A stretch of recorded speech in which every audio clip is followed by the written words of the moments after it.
بڑی خوبصورت بات مستدرک میں ہے، حضرت شفیق رحمۃ اللہ علیہ وہ کہتے ہیں میں اور میرا ایک دوست حضرت سلمان فارسی کے مہمان بنے۔ حضرت سلمان فارسی رضی اللہ، وہ سلمان فارسی جنہیں نبی پاک نے کہا سلمان منا اہل البیت، سلمان کو صرف صحابی نہ سمجھنا، اسے میں نے اپنے خاندان میں شامل کر لیا ہے۔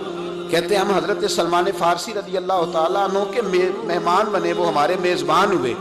بڑا سادہ سا کھانا، حالانکہ وہ گورنر تھے، بڑا سادہ سا دال روٹی انہوں نے ہمارے سامنے پیش کی، اور پھر پیش کرتے ہی وہ کہنے لگے کہ اگر نبی کریم علیہ السلام تکلف میں مبتلا ہو کر میزبان مہمان کی خدمت کرنے کو حکم دیتے تو میں بھی تکلیف کرتا، لیکن حضور نے آسانیاں دی ہیں تو میرے پاس جو بن پڑا ہے وہ میں لے آیا ہوں۔ تو کہتے ہیں میرا دوست کہنے لگا حضور سارا کچھ ٹھیک ہے پر تھوڑا سا پودینہ مل جائے نا، تھوڑا سا پودینہ، کیا پودینے کی چٹنی ہمارے یہاں استعمال ہوتی ہے؟ کہ چلو تھوڑی سی پودینے کی چٹنی سمجھ لیں، پودینہ تھوڑا مل جائے نا جی تو ذرا میرے لیے آسانی ہو جائے گی کھانا کھانے میں، تھوڑا پودینہ۔ کہتے ہیں حضرت سلمان فارسی اٹھے باہر گئے۔ اب تو لوٹے صرف واش روم میں استعمال ہوتے ہیں، اس زمانے میں لوٹے کا سب سے اہم کام تھا، اس سے وضو کیا جاتا تھا، وضو کی اہم ضرورت تھی لوٹا، اس سے پانی ایک ترتیب سے نکلتا تھا، اسی طرز پر پھر آج ٹوٹیاں بنائی گئی۔ لوٹا پیتل کا ان کے پاس تھا، وہ بیچارے گئے، پیسے نہیں تھے، وہ لوٹا جا کے گروی رکھا اور جو پیسے ملے اس سے پودینہ خریدا۔ حضرت سلمان فارسی بوڑھے ہو گئے تھے، فرماتے ہیں پودینہ میں نے مہمانوں کو دے دیا اور میں سوچنے لگا کہ کیسے وضو کروں گا،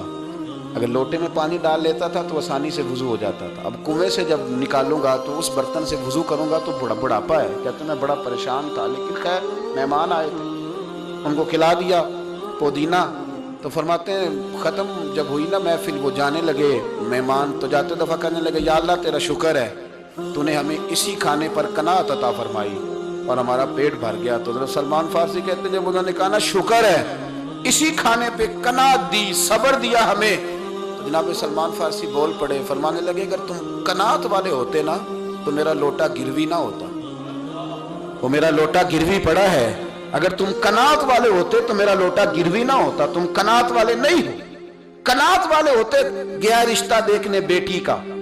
اور جاتے اس نے بڑی لمبی تقریر کری ہے کہ جی مجھے 3 کپڑوں میں بیٹی چاہیے، بڑا اللہ کا دیا بڑا کچھ ہے جی، ہم تو بات فقیر لوگ ہیں، بچی کے صرف طلب ہے، کسی چیز کی ضرورت، بیٹی مل گئی جس نے بیٹی دے دی، اس نے یہ سارا لیکچر اس نے پڑھا ہے، اور میاں بیوی کھانا کھا کے آ گئے، اور پھر آتے ہی گھر فون کیا کہ اب نا میرا داماد اور میری 2 بہویں آئیں،